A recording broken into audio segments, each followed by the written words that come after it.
Hello students, कैसे हैं आप सभी। उम्मीद करता हूँ आप सभी अच्छे हैं। तो हमने जो कंजम्पशन फंक्शन का जो हमारा चैप्टर नंबर 6 स्टार्ट किया हुआ था, ये पार्ट नंबर उसका 3 है। और अब आपकी जो क्लासेज होंगी वो रेगुलर क्लासेज आपको यूट्यूब के ऊपर मिलेंगी। तो आप इस चैनल को जो है वो सब्सक्राइब भी कर लें, और साथ के साथ आपको जो लिंक है वो आपके व्हाट्सएप ग्रुप में आपको मिल जाएंगे। तो आज की क्लास हम स्टार्ट करेंगे। तो आज की क्लास के अंदर हम क्या पढ़ेंगे, चलिए देख लेते हैं। एक हमारे पास क्या है, आज हम सबसे पहले हम रिलेशनशिप देखेंगे बिटवीन इस एपीसी और एपीएस। एपीसी को हम हिंदी में बोलते हैं औसत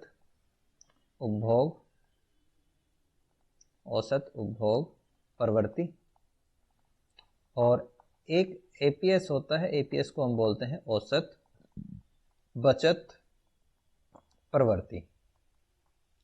कि अगर आपकी जो इनकम है उसमें चेंज होता है तो आप किस तरीके से आप कितना उस इनकम का एवरेज कितना पार्ट आप कंज्यूम करते हैं। कि आपकी जो एपीसी होती है, तो एपीसी आपका इक्वल होता है किसके, सी अपॉन में वाई के। और आपके पास होता है एपीएस, जिसको हम बोलते हैं एस अपॉन में वाई। तो आपके पास जो सी होता है इसको हम बोलते हैं कंजम्पशन, ये हमारा होता है क्या, कंजप्शन। इसी को हम हिंदी में बोलते हैं उपभोग। और वाई हमारे पास क्या है, इनकम, यानी कि आय। इसी तरीके से हमारे पास क्या है, एस से हम डिनोट करते हैं बचत को, यानी कि सेविंग। और एक हमारे पास होता है वाई, वाई से हम डिनोट करते हैं किसको, इनकम को, यानी कि आय। तो अगर आपको क्या है एवरेज निकालनी है, तो हम उसको किस तरीके से एवरेज इसकी हम निकाल सकते हैं। कि मान लीजिए अगर आपके पास इनकम है और इनकम आपको दी हुई है कितनी, 100 रुपीज़, और इस 100 में से आप क्या करते हैं, 80 रुपीज़ का आप कंजम्पशन करते हैं। तो इसको अगर हमें एपीसी निकालना है तो एपीसी हम इसमें से कैसे निकाल सकते हैं, ए पी और सी। तो ये हमारे पास किसके इक्वल होता है, सी अपॉन में वाई के। तो यहाँ पे हमारे पास क्या है, 80 अपॉन में ये कितना हो जाएगा, 100। तो अगर आप इसको कैंसिल करेंगे तो जो आपकी वैल्यू आती है वो आती है आपके पास 0.8 के इक्वल। तो 0.8 क्या है, आपकी वैल्यू हो जाएगी किसकी, ए पी सी की। उसी तरीके से अगर आपकी जो इनकम होती है वो इनकम आपकी होती है y इक्वल होता है c प्लस एस के। तो हमारे पास अगर इनकम दी हुई हो और एक हमारे पास कंजम्पशन दिया हो, तो सेविंग हम यहाँ से क्या है फाइंड कर सकते हैं। कि अगर आप इनकम में से कंजम्पशन को माइनस कर दें, इनकम माइनस कंजम्पशन कर दें, तो हमारे पास क्या है, सेविंग बच जाती है। इसी तरीके से अगर हमारे पास ये दोनों फंक्शन क्या है जो हमारे पास गिवन है, तो हम क्या करें, 100 यानी कि आपकी इनकम, और इसमें से कंजम्पशन यानी कि 80 अगर हम माइनस कर दें, तो हमारे पास सेविंग कितनी बच जाएगी, 20 के इक्वल। तो हम इसी से क्या है निकाल सकते हैं ए पी एस बी। और ए पी एस इक्वल होता है आपके एस अपॉन में वाई, यानी कि 20 अपॉन में अगर हम 100 करें तो आपके पास जो वैल्यू आती है 0.2। तो 0.2 क्या है, आपके पास वैल्यू आ जाएगी ए पी एस की। तो इस तरीके से हम इसको क्या है बेसिकली फाइंड कर सकते हैं। अब अगर हम इसके रिलेशनशिप की बात करें, तो रिलेशनशिप हमारे पास क्या होता है, हम वो देख लेते हैं। कि आपके पास क्या है, एपीसी प्लस में एपीएस इक्वल होता है 1 के। कि आपके पास जो एपीसी है उसको हम कैसे लिख सकते हैं, सी अपॉन में वाई प्लस में एस अपॉन में वाई। ये इक्वल है किसके, 1 के। ये कैसे होगा कि अगर हम जोड़ दें तो ये आपके पास इनकम अपॉन में इनकम। तो अगर आप इन दोनों को कैंसिल कर, पास कितनी आएगी, 1 के इक्वल। तो यहाँ से आपका जो प्रूव हो जाता है कि आपके पास एपीसी प्लस में एपीएस इक्वल होता है किसके, 1 के। तो ये हमारे पास हो गया। तो अगर हमें क्या है वैल्यू दी हो किसकी, एपीसी की, अगर मान लीजिए आपके पास एपीसी की वैल्यू दे दे 0.8, अगर आपके पास मान लेते हैं हमने, हमारे पास ये क्या है, आपके पास गिवन है। अगर ये भी सिर्फ आपके पास गिवन है तो आप क्या है इससे एपीएस की वैल्यू को फाइंड कर सकते हैं। कैसे, कि हमें पता है कि जो आपके पास एपीसी प्लस में एपीएस इक्वल होता है 1 के। तो हम इसको क्या है चेंज कर सकते हैं। कैसे, कि अगर आपको वैल्यू निकालनी हो, ए पी सी अगर आपको काउंट करना हो, तो हम उसको कैसे करेंगे, 1 में से हम माइनस कर दें किसको, ए पी एस को।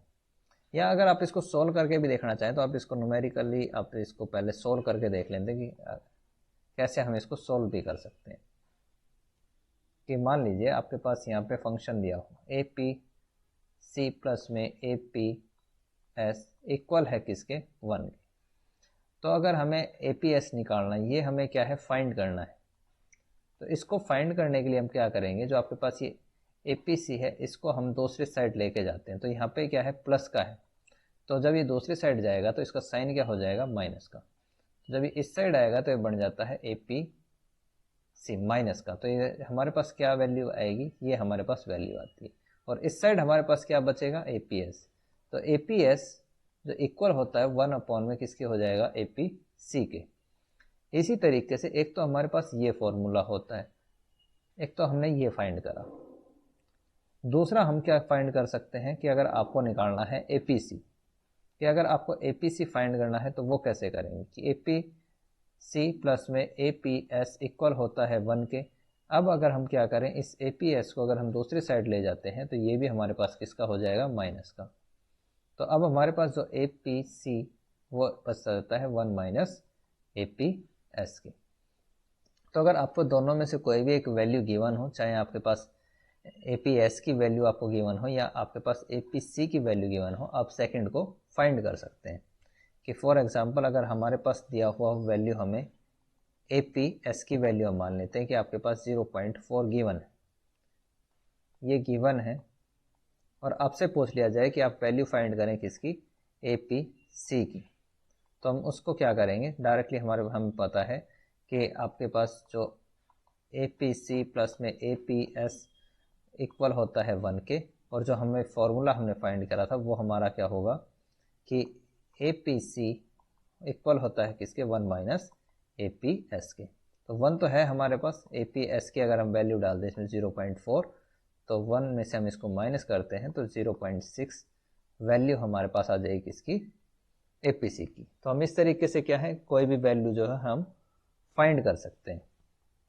उसके बाद अगर हम बात करें कि how to find saving function from the consumption function, कि आपके पास अगर कंजम्पशन फंक्शन दिया हो, कि आपके पास कंजम्पशन फंक्शन जो है वो किसके इक्वल था, वो हम देख लेते हैं। कि आपका जो कंजम्पशन है वो इक्वल किसके होता था, अल्फ़ा प्लस में बीटा वाई के।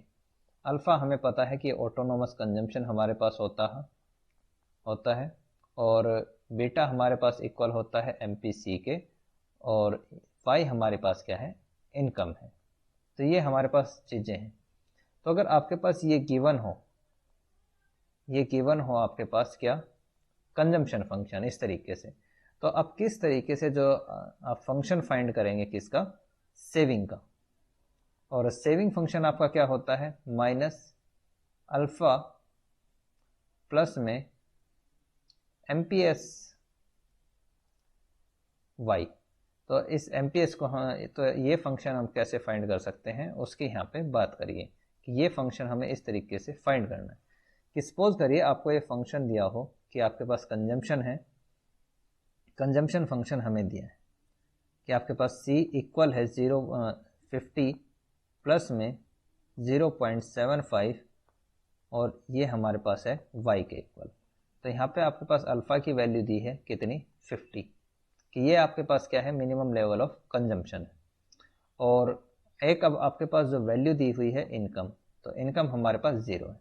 तो इसको हम कैसे देखेंगे, अगर डायग्राम में अगर हम इसको देखें कि ये आपके पास डायग्राम, तो यहाँ पे हम क्या है, अगर कंजम्पशन को लेते हैं कि ये आपके पास कंजम्पशन है, और नीचे हमारे पास क्या है, इसको हम ले लेते हैं इनकम। कि ये तो आपका मान लेते हैं ये आपकी इनकम लाइन है AS, और ये आपके पास क्या है, कंजम्पशन लाइन है CC। तो जैसा कि मैंने आपको पिछली क्लास में बताया था कि ये जो आपका पास लेवल होता है इसी को हम बोलते हैं अल्फ़ा। तो यहाँ पे आपकी जो इनकम है वो आपकी इनकम कितनी है, 0 है। कि यहाँ पे आपकी इनकम 0 है, और ये 0 इनकम जब आपकी है तो कंजम्पशन जो है इसने इसी मिनिमम लेवल ऑफ कंजम्पशन की जो वैल्यू है अल्फ़ा, इसको इसने मान लिया 50। तो यहाँ पे आपके पास जो है वो कंजम्पशन जो है वो 50 है। और हम इनकम कैसे हम सेविंग कैसे निकालते हैं? सेविंग निकालने का जो फॉर्मूला होता है वो इनकम माइनस में कंजम्पशन होता है। तो इनकम तो आपके पास क्या है? 0 है। कंजम्पशन आपके पास 50 है, तो सेविंग आपके पास कितनी हो जाएगी? -50। तो -50 आपके पास क्या है? सेविंग आ जाएगी। उसके बाद हमें क्या निकालना है कि हमारा जो फॉर्मूला होता है वो MPS माइनस में MP, जो आपके पास सेविंग फंक्शन है, इस सेविंग फंक्शन हमारे पास क्या था कि माइनस अल्फ़ा प्लस में MPSY। तो इसको हम कैसे फाइंड करेंगे? अब माइनस अल्फ़ा की तो वैल्यू हमारे पास आ गई कि ये हमारे पास क्या है? अल्फ़ा की वैल्यू हमारे पास क्या है? 50 के इक्वल है। ठीक। दूसरा, उसके बाद हम क्या है? वैल्यू और किसकी निकाल सकते हैं? अब हमें वैल्यू चाहिए किसकी? MPS की। तो MPS की वैल्यू हम कैसे निकाल सकते हैं कि हमें पता है कि MPC प्लस में MPS इक्वल होता है 1 के। वैल्यू किसकी फाइंड करनी है? इसकी हमें वैल्यू फाइंड करनी है। गिवन क्या है हमारे पास? MPC। कि MPC की जो वैल्यू है वो हमारे पास गिवन है। क्या? ये हमारे पास जब कंजम्पशन फंक्शन है तो अभी मैंने आपको बताया कि ये हमारे पास जो कंजम्पशन फंक्शन होता है यहाँ पे, चलिए मैं आपको दोबारा लिख देता हूँ कि कंजम्पशन फंक्शन जो है वो अल्फा प्लस में बीटा वाई के होता है। तो ये बीटा ही हमारे पास क्या है? MPC होता है। तो ये हमारे पास क्या है? कंजम्पशन फंक्शन दिया हुआ है। तो ये जो वैल्यू है हमारी वो किसके इक्वल है? MPC के। कितनी है? ये हमारे पास गिवन है 0.75। 0.75 गिवन है, प्लस में हमारे पास गिवन है क्या? MPS इक्वल है किसके? 1 के। तो आप इसको जब इस साइड लेके जाएंगे तो ये क्या हो जाएगा? माइनस का। तो आपके पास जो MPS की जो वैल्यू बचती है वो क्या बचेगी? 1 माइनस में 0.75। तो हमारे पास क्या है? वैल्यू हमने फाइंड भी कर ली किसकी? MPS की। तो दोनों जो वैल्यू हमें चाहिए वो हमारे पास आ जाती हैं। एक वैल्यू हमारे पास किसकी है? MPS की है, और एक वैल्यू हमारे पास किसकी है? अल्फा की। कि माइनस अल्फा की वैल्यू हमारे पास क्या है? 50 आ गई। तो ये हम इसको कैसे लिख सकते हैं कि सेविंग जो है वो इक्वल है किसके? -50 के, यानी कि ये हमारे पास अल्फा की वैल्यू हो गई। प्लस में हम इसको लिख सकते हैं 1 माइनस 0.75y, और ये हमारे पास किसकी वैल्यू है? ये हमारा इक्वल आता है MPS के। तो ये हमारे पास हो जाता है MPSY। या हम इसको और भी, एक तो हमने फंक्शन इस तरीके से लिख लिया कि एक तो हम इसको ऐसे लिख सकते हैं। सेकंड, हम इसको कैसे लिख सकते हैं कि अगर हम इसको सोल्व कर लें पूरे को, तो हमारे पास हमें पता है कि अगर 1 में से हम 0.75 को माइनस करेंगे तो हमारे पास जो वैल्यू आएगी वो 0.5 की आती है। तो दोबारा हम इसमें 0.5 जो है वो पुट कर सकते हैं कि आपका जो सेविंग -50 0.2525 यानी कि इनकम होता है। तो इस तरीके से दोनों, जो आपके पास अगर कंजम्पशन फंक्शन दिया हो तो हम उससे क्या है? फंक्शन फाइंड कर सकते हैं क्या? सेविंग का। कि सेविंग फंक्शन हम इस तरीके से इसमें फाइंड कर सकते हैं। उसके बाद आता है determinants of propensity to consume, कि ऐसे कौन कौन से तत्व है जो कि आपकी उपभोग प्रवृत्ति को प्रभावित करते हैं। तो इसके अंदर 2 टाइप के होते हैं बेसिकली। एक आपका सब्जेक्टिव और दूसरा आपका ऑब्जेक्टिव होता है। सब्जेक्टिव को हम हिंदी में बोलते हैं भावगत तत्व। तो भावगत तत्व जो है वो आपके क्या होते हैं? ऐसे एलिमेंट्स जो कि ह्यूमन बिहेवियर, यानी कि जो इंसान है उसके बिहेवियर के अकॉर्डिंग, उसकी जो मनोस्थिति है उसके अकॉर्डिंग जो है उसके कंजम्पशन को प्रभावित करते हैं। इसके अंदर क्या है? बेसिकली ह्यूमन का नेचुरल रिसोर्स, नेचुरल बिहेवियर जैसा होता है, जो ह्यूमन की प्रकृति होती है, जो मानव की जैसी प्रकृति होती है, और जो सोशल प्रैक्टिस या इंस्टीट्यूट्स होते हैं, सोशल प्रैक्टिस हम बोलते हैं रीति रिवाज को, कि जो आपके पास रीति रिवाज होते हैं वो जिस टाइप के होते हैं वो सारी चीज़ें क्या हैं? उसके कंजम्पशन को प्रभावित करती हैं। तो ये इसमें कौन कौन से फैक्टर हैं हम उसको देख लेते हैं। बेसिकली हम इसको भी 2 पार्ट में डिवाइड करते हैं कि एक आपका इंडिविजुअल होता है और दूसरा हमारे पास जो इसमें होता है बिजनेस फैक्टर।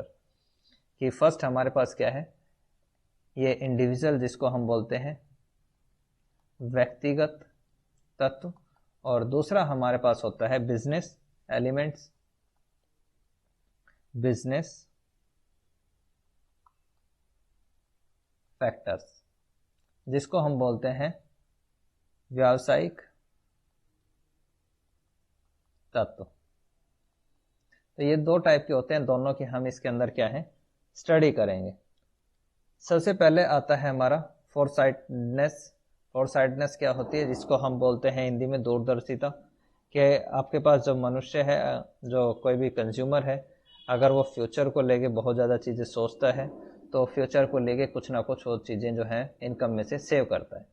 कि इसको अगर हम एग्जांपल से देखें तो हर एक ह्यूमन बीइंग का बिहेवियर होता है कि वो अगर उसकी इनकम हो कुछ, कि अगर उसकी इनकम जो है 10,000 रुपये के इक्वल होती है, तो इस 10,000 में से वो कुछ ना कुछ पार्ट जो है वो सेव करके रखता है, ताकि उसको वो क्या है फ्यूचर में यूज़ कर सके।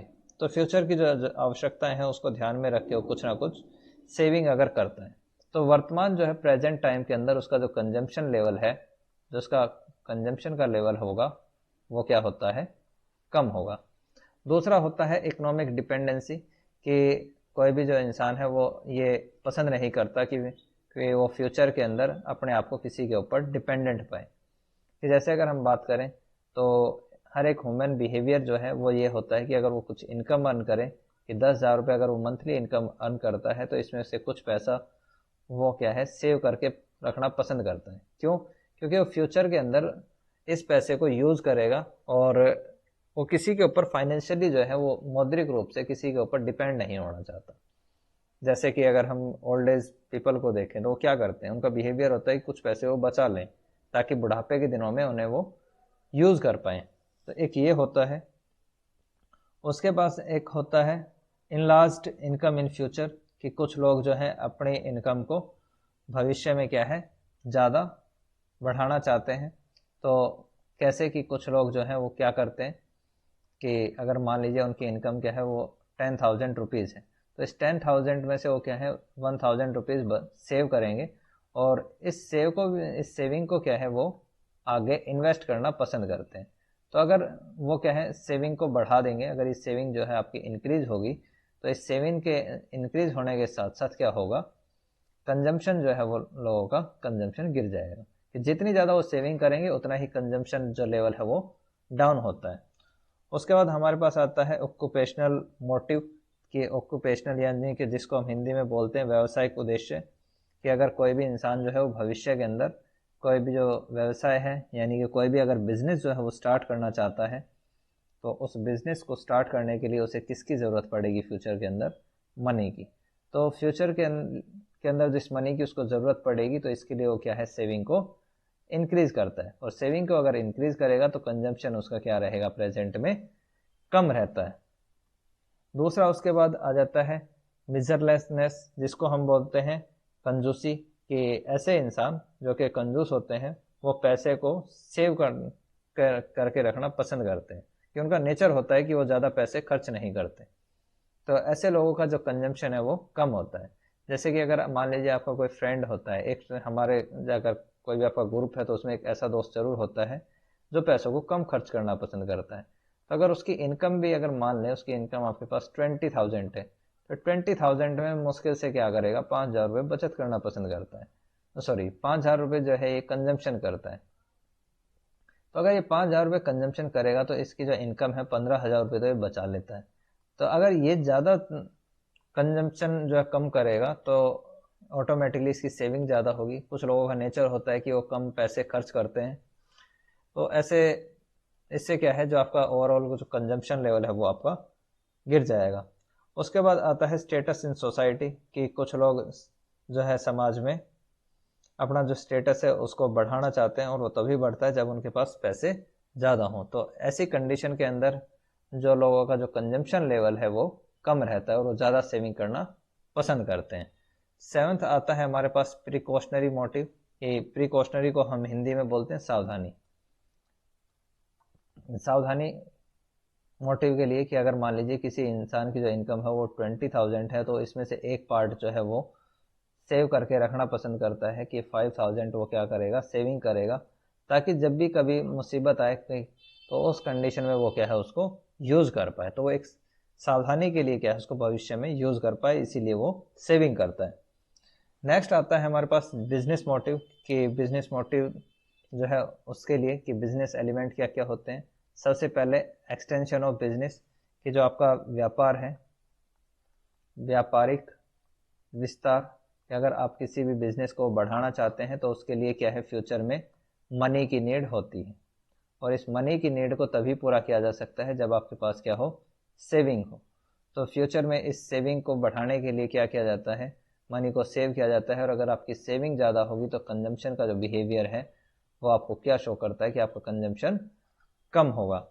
उसके बाद आता है लिक्विडिटी, कि लिक्विडिटी क्या है कि कुछ फर्में जो हैं अपने पास पैसे को सेव करके रखना इसलिए पसंद करती हैं कि जब भी वो भविष्य के अंदर कुछ भी प्रॉब्लम उसके अंदर आए तो उस मनी को क्या है यूज़ कर पाए। तो प्रेजेंट में वो क्या करेगी, कंजम्पशन को कम करती है। थर्ड हमारे पास आता है फाइनेंशियल, जो आपके पास प्रूडेंस होता है, यानी कि आपकी जो फाइनेंशियल, जिसको हम फाइनेंशियल रेशनलाइजेशन भी बोलते हैं, कि आपका जो वित्तीय विवेक है वो किस प्रकार का होता है, कि कुछ फर्मों को पता होता है कि भविष्य के अंदर अगर उनकी मशीन जो है अगर उसमें किसी प्रकार की खराबी आती है तो उस खराबी को ठीक करने के लिए वो कुछ ना कुछ पैसे को सेव करके रखती है, सारा पैसा वो खर्च नहीं करती। कि मान लेते हैं कि आपके पास कोई फर्म है, जैसे अगर हम जियो का एग्जांपल लें, कि जियो की जो इनकम है मान लेते हैं 1 लाख रुपीज़, वो जो आपके पास 100 जो लाख है इसके इक्वल है, तो इस 100 लाख को जो है वो एक साथ खर्च नहीं करती, बल्कि इसका एक पार्ट जो है 20 लाख के इक्वल जो है उसको सेव करके रखती है, ताकि अगर भविष्य में कोई भी उस कंपनी में प्रॉब्लम आती है तो उस प्रॉब्लम को वो टैकल कर सके। उसके बाद एक आता है आपके पास फोर्थ पॉइंट, जो कि आपको बताता है मॉडर्नाइजेशन, कि कोई भी जो फर्म है अगर वो न्यू टेक्नोलॉजी या नई मशीन अगर वो इंस्टॉल करना चाहती है तो उस केस के अंदर क्या है उसको पैसे की नीड पड़ती है, तो ऐसी नीड के लिए भी वो क्या है सेविंग रखना पसंद करती है। उसके बाद आते हैं हमारे पास ऑब्जेक्टिव फैक्टर, जिसको हम बोलते हैं हिंदी में वस्तुगत तत्व, जिसको हम बोलते हैं वस्तुगत तत्व। तो ये हमारे पास क्या होते हैं, फर्स्ट इसके अंदर आता है हमारे पास चेंज इन मनी इनकम, कि अगर वो आपकी क्या है मनी इनकम जो है मौद्रिक आय उसके ऊपर डिपेंड करता है। कि मान लेते हैं आपकी अगर किसी भी कंडीशन में अगर आपकी इनकम जो है वो बढ़ती है, तो इनकम के बढ़ने के साथ आपका जो कंजम्पशन है वो बढ़ता तो है, लेकिन उसकी जो रेट है वो कम होती है। तो ऐसे कंडीशन के अंदर जो है वो आपका जो कंजम्पशन लेवल है वो कम होता है। फॉर एग्जांपल अगर मान लीजिए आपकी इनकम जो है वो पहले 10,000 रुपीज़ थी, तो 10,000 में से आप कंज्यूम कर रहे थे कितना, 8,000 रुपीज़। अब आपकी इनकम जो है वो इंक्रीज होकर कितनी हो जाती है, मान लेते हैं 1 लाख रुपीज़ के इक्वल आपकी इनकम हो गई। तो इस 1 लाख में से आप कितना कंज्यूम कर रहे हैं, इस 1 लाख में से आप 50,000 रुपीज़ जो है वो कंज्यूम कर रहे हैं। तो ये क्या है बेसिकली आपका जैसे जैसे आपकी इनकम बढ़ी लेकिन आपका जो कंजम्पशन है वो इंक्रीज तो हुआ इनकम के साथ, बट इसकी जो रेट है वो कम हो गई। पहले आप 80% पैसा जो है वो खर्च कर रहे थे और अब आप कितना 50% पैसा ही खर्च कर रहे हैं। तो इसका जो कारण है वो ये है कि एक टाइम पीरियड के बाद जो इंसान की ज़रूरतें हैं वो पूरी हो जाती हैं। उसके बाद आता है चेंज इन रियल इनकम, कि रियल इनकम आपकी क्या है उसमें अगर कुछ परिवर्तन आता है तो वो कि जब अगर मान लीजिए किसी भी जो गुड्स हैं उसके उसकी कीमत अगर कम होती है तो कंज्यूमर की जो मनी इनकम है उसकी वैल्यू क्या है वो बढ़ जाएगी। तो सबसे पहले अगर हम बात करें यहाँ पर रियल इनकम की, तो रियल इनकम हमारे पास क्या होती है, इसको हम बोलते हैं मनी इनकम अपॉन में प्राइस लेवल। तो प्राइस लेवल हमारे पास किस तरीके से होता है कि मान लेते हैं आपकी मनी इनकम क्या है पहले 100 रुपये थी और प्राइस लेवल है वो 10 है, तो आपके रियल इनकम कितने, जो रियल इनकम होती है बेसिकली वो आपकी बताती है परचेजिंग पावर को, कि आपके पास जब 100 रुपीज़ है तो आप इस 100 रुपीज़ से कितनी गुड्स आप परचेज कर पा रहे थे। तो ये आपका मान लीजिए प्राइस लेवल अगर आपका क्या हो 10 था और पहले 10 था और अब ये कितना हो जाए 5, तो आपकी 100 नहीं है 100, अब आपके पास कितना हो जाएगा, ये आपके पास जो रियल इनकम है वो आपकी इंक्रीज हो गई। तो रियल इनकम इंक्रीज हो जाती है तो उस कंडीशन में किस प्रकार का बिहेवियर होता है कि लोग ज़्यादा से ज़्यादा पैसा खर्च करना पसंद करते हैं।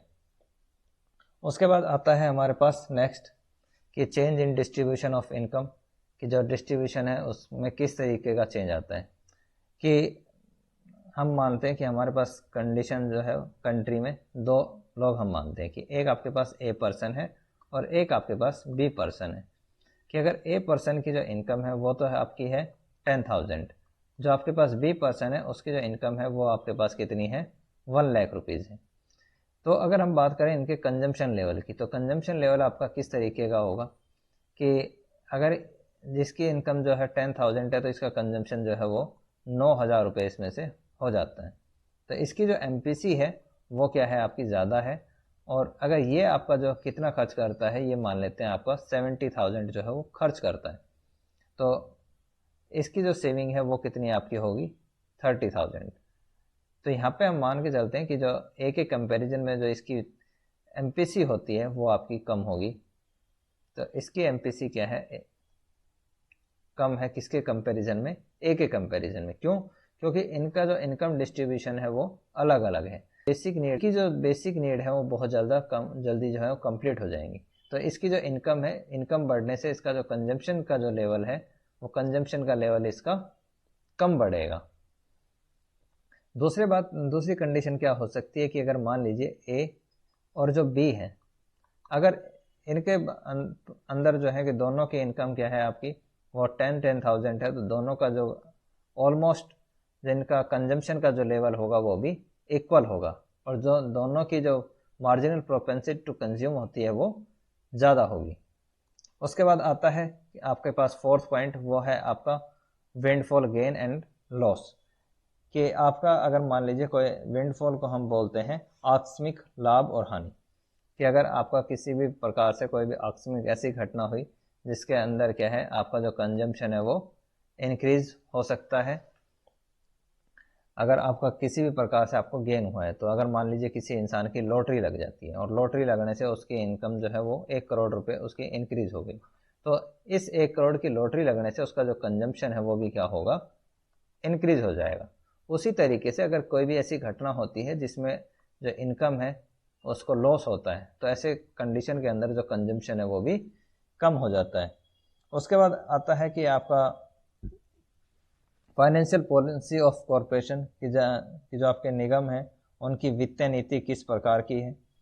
कि अगर वो अपना सारा का सारा पैसा जो है वो शेयर होल्डर में बांट देते हैं। शेयर क्या होते हैं, बेसिकली अगर कंपनी को पैसे की ज़रूरत पड़ती है तो वो अपनी कंपनी के क्या हैं कुछ हिस्से मार्केट में बेच देते हैं, कि उसके शेयर कर देते हैं। कि जैसे शेयर मार्केट में होता है कि ये अपने जो शेयर हैं 10,000 करोड़ की क्या है कंपनी है, तो इस कंपनी के क्या है शेयर बांट देते हैं कि 2,500 करोड़ के इन्होंने एक को शेयर जो है शेयर कर दिए। इस तरीके से क्या है ये शेयर कर देते हैं कि इस तरीके से जब ये शेयर जो है वो डिवाइड करेंगे, तो जब कंपनी प्रॉफिट अर्न करती है तो जो शेयर होल्डर होते हैं ये, तो इनको ये क्या है प्रॉफिट डिस्ट्रीब्यूट किया जाता है। तो अगर कोई कंपनी है जो इस प्रॉफिट को अगर इन सभी कंज्यूमर के अंदर इसने अगर बांट दिया शेयर होल्डर के अंदर ए बी सी और डी, अगर इसको ये क्या है प्रॉफिट जो इस कंपनी अर्न करेगी, कि मान लेते हैं इसने क्या है 10,000 रुपये के इक्वल क्या है इसने प्रॉफिट अर्न करा, अगर इसने इस प्रॉफिट को बांट दिया इनके अंदर तो आपका जो कंजम्पशन है वो ऑटोमेटिकली बढ़ जाएगा। क्यों? क्योंकि अब जो ये आपके पास होल्डर थे, ये शेयर होल्डर थे, इनकी इनकम क्या होगी बढ़ेगी। तो इनकी इनकम बढ़ेगी तो इनका जो कंजम्पशन है वो भी बढ़ जाएगा। दूसरी कंडीशन ये है कि जो इस कंपनी ने प्रॉफिट अर्न करा है और उस प्रॉफिट को किए जो कंज्यूमर उनके अंदर अगर डिवाइड नहीं करती, तो आपका जो कंजम्पशन का जो लेवल है प्रोपेंसिटी जो कंज्यूम है वो आपकी गिर जाती है। जो आपकी सिक्स्थ कंडीशन है, सिक्स्थ कंडीशन आती है चेंज इन एक्सेप्टेशन, कि अगर जो फर्म है अगर उसको लगता है कि भविष्य में कोई भी ऐसी कंडीशन होती है कि आपकी वॉर वगैरह की कंडीशन होती है, तो उस कंडीशन में क्या है जो लोगों की उपभोग करने की प्रवृत्ति है वो बढ़ जाती है, क्योंकि लोग जो गुड्स हैं उनको इकट्ठा करके अपने पास रखना पसंद करते हैं। उन्हें ये लगता है कि हो सकता है कि भविष्य के अंदर गुड्स के जो प्राइस हैं वो वॉर के कारण बढ़ जाएंगे, तो प्रेजेंट में उन गुड्स की जो है वो प्रोपेंसिटी जो है वो इंक्रीज हो जाएगी। कि अगर मान लेते हैं कि अगर किसी कस्टमर को लगता है कि 2020 के अंदर किसी भी प्रकार की कोई 2021 के अंदर किसी प्रकार की कोई वॉर होती है, तो वॉर के टाइम पे क्या है, गुड्स के जो प्राइस हैं वो इंक्रीज हो जाते हैं। तो वो क्या करेगा, इसी जो गुड्स की डिमांड है वॉर के टाइम में वो उस डिमांड को बढ़ा देता है, और अगर डिमांड बढ़ती है तो इसका मतलब ये है कि जो कंजम्पशन लेवल है वो इंक्रीज हो रहा है। उसके बाद आती है फिस्कल पॉलिसी। आपकी फिस्कल पॉलिसी को हम बोलते हैं राजकोषीय नीति। ये राजकोषीय नीति क्या होती है, बेसिकली ये नीति जो है वो गवर्नमेंट के द्वारा फ्रेम करी जाती है। इसको क्या है, गवर्नमेंट के द्वारा फ्रेम किया जाता है, किस लिए, जो मुद्रा की तरलता है, जो लिक्विडिटी ऑफ मनी है, मुद्रा की तरलता जो है उसको कंट्रोल करने के लिए। यानी सिंपली ये बताऊं तो इसके अंदर ये वो पॉलिसी होती है जिससे गवर्नमेंट क्या है, टैक्सेस लगाती है। जैसे आज क्या है, बजट आ रहा है, तो आज के दिन क्या है, गवर्नमेंट के अगर आप बजट को देखो तो आपके ऊपर जो इनकम टैक्स लगते हैं उसकी स्लैब के बारे में बताया जाएगा कि आपके पास जो इनकम टैक्स है उसकी रेट किस प्रकार की होंगी। तो वो सारी क्या है, वो पॉलिसी क्या है, फिस्कल पॉलिसी हम उसको बोलते हैं, कि जिसके द्वारा गवर्नमेंट क्या करती है, टैक्स लगाती है, खर्चा करती है, उस पॉलिसी को हम बोलते हैं फिस्कल पॉलिसी या राजकोषीय नीति। तो अगर मान लीजिए गवर्नमेंट इस तरीके की नीति के टैक्स लगाती है जिससे जो इनकम का एक बड़ा पार्ट जो है वो गवर्नमेंट के पास चला जाता है, तो ऑटोमेटिकली जो लोगों की जो इनकम है उसका एक बड़ा पार्ट गवर्नमेंट के पास चला जाएगा, तो लोगों का जो पास जो कंजम्पशन के लिए पैसे बचेंगे वो कम बचते हैं। दूसरा ये भी हो सकता है कि जो गवर्नमेंट जो है वो टैक्सेस को जब इम्प्रूव करेगी तो टैक्स का पैसा जो है वो गवर्नमेंट की तरफ जाता है, और गवर्नमेंट उस पैसे को क्या करे, पुअर लोगों के अंदर क्या करे, डिस्ट्रीब्यूट कर दे। तो हमें एक तो पता है कि जो आपके पास एक रिच पर्सन होते हैं, रिच पर्सन के ऊपर टैक्स लगा है, तो इनकी तो हमें पता है कि प्रोपेंसिटी टू कंज्यूम है वो कम होती है। क्यों? क्योंकि अगर मान लेते हैं इनकी इनकम क्या है वो 1 लाख रुपीज़ के इक्वल है, तो इसमें से क्या है, अपनी इनकम का सिर्फ जो है 50,000 रुपये ही जो है वो खर्च कर पाते हैं 50K के इक्वल। तो अगर ये 50K के इक्वल जो है वो पैसा जो है सेव कंज्यूम करते हैं तो 50K इनकी क्या है, सेविंग होती है। दूसरी तरफ अगर जो आपके पास गरीब इंसान है, अगर इसकी इनकम जो है वो 10,000 है, तो 10,000 में से क्या है 9,000 रुपीज़ तो ये क्या करेगा, कंज्यूम ही कर लेगा। तो ये क्या है, अपनी इनकम का एक बड़ा पार्ट जो है वो कंज्यूम करता है। तो इस कंडीशन में जिसकी मार्जिनल प्रोपेंसिटी है वो ज़्यादा होती है, किसके कंपैरिजन में, रिच पर्सन के कंपैरिजन में। तो गवर्नमेंट अगर डिस्ट्रीब्यूशन को इस तरीके से करती है तो वहाँ पे एमपीसी जो है वो बढ़ जाएगी, प्रोपेंसिटी टू कंज्यूम। उसके बाद आता है अगर change in the rate of interest, कि अगर रेट ऑफ इंटरेस्ट जो है वो अगर बढ़ जाता है तो उस कंडीशन में किस प्रकार के चेंज आते हैं।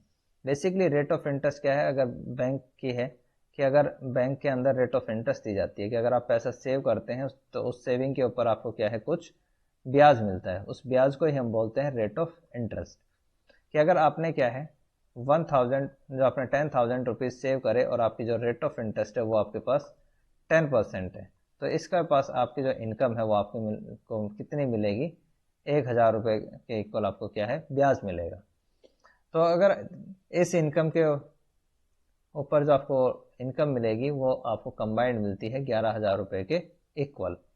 दूसरी कंडीशन ये है कि अगर आपकी रेट ऑफ इंटरेस्ट जो कम होकर हो जाए 2%, तो 2% के कंडीशन के अंदर क्या होगा, तो 2% के केस में ये आपके पास हो जाती है कि अगर आपकी जो इनकम है वो आपके पास 10,000 है और रेट ऑफ इंटरेस्ट आपके पास क्या है 2% है, तो आपकी इनकम कितनी बढ़ेगी, सिर्फ 200 रुपीज़।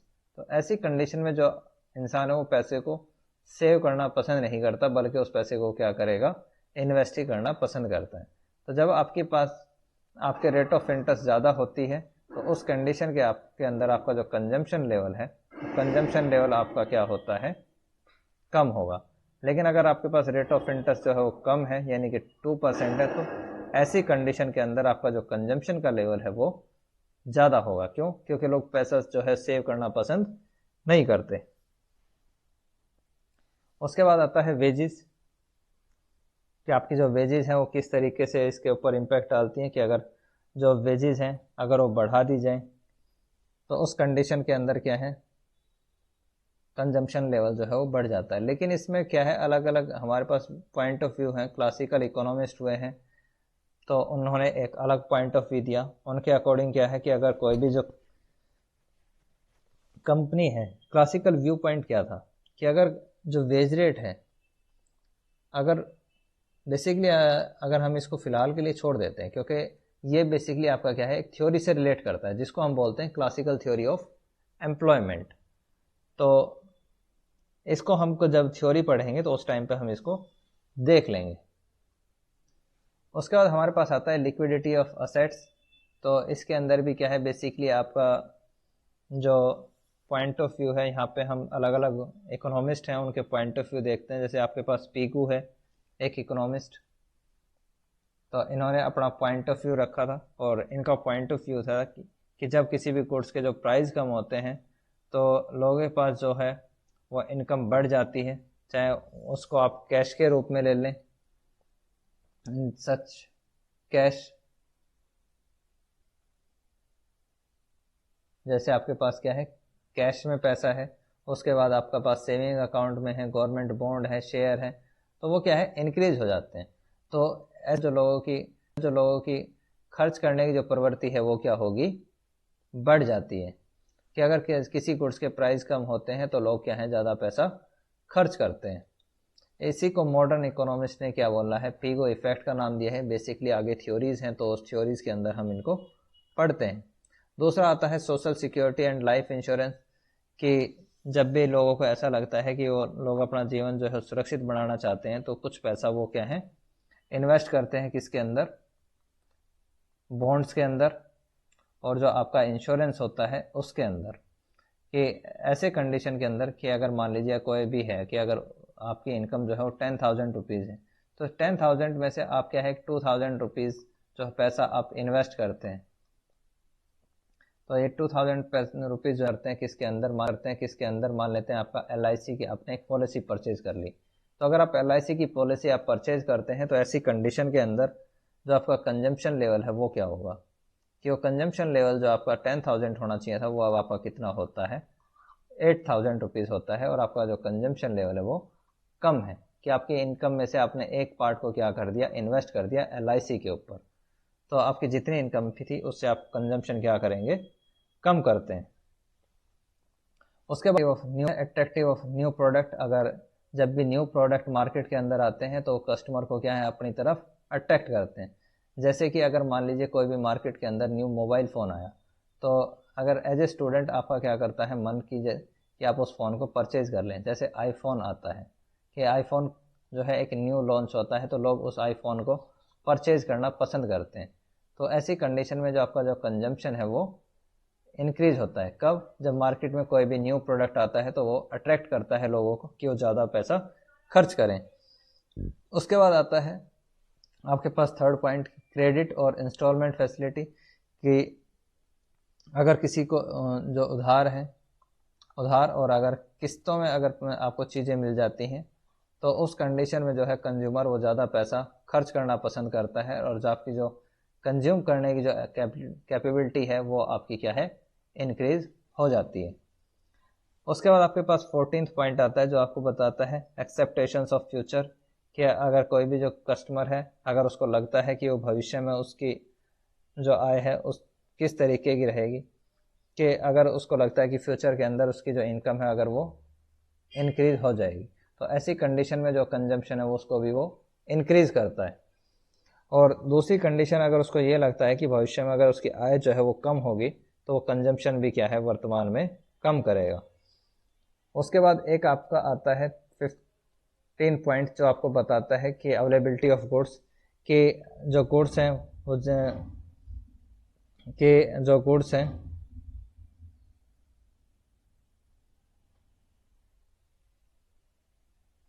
कि अगर गुड्स एक फिक्स अमाउंट में अवेलेबल हो, कि अगर मान लीजिए आपके पास मोबाइल फ़ोन है और गवर्नमेंट आपको बाउंडेड कर दे कि आप सिर्फ एक मोबाइल फ़ोन जो है वो यूज़ कर सकते हैं, तो ऐसी कंडीशन के अंदर जो आपका कंजम्पशन लेवल है वो डाउन हो जाएगा।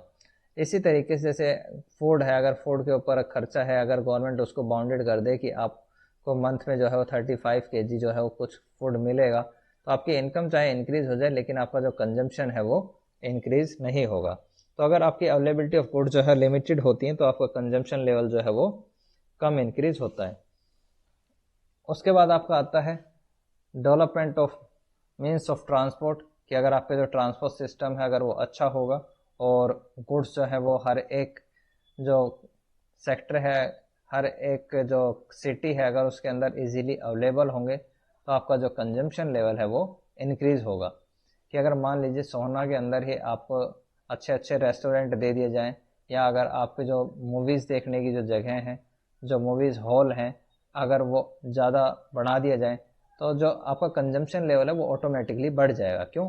क्योंकि अभी जो है अगर किसी को मूवी देखनी है तो उसको जो है वो गुड़गांव जाना पड़ता है, तो गुड़गांव जाने में जो ट्रांसपोर्टेशन सिस्टम है वो उसमें टाइम लगता है। लेकिन अगर गुड्स जो है वो आपके शहर में उपलब्ध हो जाए तो वहाँ पे एक तो आपका कंजम्पशन लेवल बढ़ जाएगा, दूसरा अगर ट्रांसपोर्टेशन सिस्टम अच्छा है तो इजीली गुड्स क्या हैं आपके जो एरिया है उसमें अवेलेबल हो जाती हैं। उसके बाद आपका आता है कि stock of consumer durables goods. Durables goods वो होती हैं जिनको आप एक लंबे टाइम पीरियड के लिए यूज़ कर सकते हैं। जैसे आपके पास रेफ्रिजरेटर है, कूलर हो गया, air conditioner, TV sets, computer, furniture, ये क्या है ड्यूरेबल्स गुड्स हैं, इनको आप लंबे टाइम पीरियड तक यूज़ कर पाएंगे। अगर किसी कस्टमर ने सारी चीज़ें जो है वो परचेज कर ली हैं एक टाइम पीरियड तक तो फ्यूचर में उसका जो कंजम्पशन का लेवल है वो ऑटोमेटिकली कम हो जाएगा। क्यों? क्योंकि उसकी जो नीड्स हैं वो पूरी हो जाती हैं अभी प्रेजेंट के अंदर। उसके बाद आता है आपका फैशन और टेस्ट, कि अगर जो फैशन और टेस्ट है वो भी आपका जो कंजम्पशन है उसको इफ़ेक्ट करती हैं। कि फैशन अगर वाइडली जो है वो इनकरेज करता है किसको? कंजम्पशन को। कि कुछ लोग होते हैं जिन्हें जो है वो न्यू क्लॉथ्स पसंद है, तो जैसे ही मार्केट में जो है वो न्यू क्लॉथ्स आते हैं तो वो उनको क्या है परचेज करते हैं, उनको ख़रीदते हैं। तो ऐसी कंडीशन के अंदर जो उनका कंजम्पशन का जो लेवल है वो इंक्रीज हो जाता है। तो जो आपका फैशन है वो भी अगर चेंज होता है, टेस्ट आपका चेंज होता है तो आपके कंजम्पशन को क्या करेगा? इंक्रीज कर देगा। उसके बाद आता है चेंज इन पॉपुलेशन, कि अगर देश में जो पॉपुलेशन लेवल है अगर वो इंक्रीज होती है तो ऐसी कंडीशन में जो आपका कंजम्पशन है वो भी इंक्रीज होता है। यानी कि अगर आपकी जनसंख्या ज़्यादा होगी तो उस कंडीशन में जो उपभोग है वो भी आपका ज़्यादा होता है, यानी कि आपका जो कंजम्पशन है वो भी ज़्यादा होगा। और इसमें यह भी देखा जाता है कि जो आपकी के देश में जनसंख्या है वो किस प्रकार की है। अगर आपके जो नंबर ऑफ़ यंगस्टर हैं यानी कि अगर जवान लोग ज़्यादा हैं तो ऐसी गुड्स का कंजम्पशन बढ़ेगा जो कि आपकी क्या है जवान लोगों द्वारा यूज़ की जाती हैं। उसके बाद आता है स्टेबल एंड वेरिएबल इनकम, कि आपकी जो इनकम है वो कैसी है। कि अगर आपकी जो इनकम है वो स्टेबल है, यानी कि एक इंसान है जिसको सैलरी मिलती है कि मंथली उसकी सैलरी जो है वो 1,00,000 रुपीज़ है, तो उसका जो कंजम्पशन का जो लेवल है वो ज़्यादा होगा।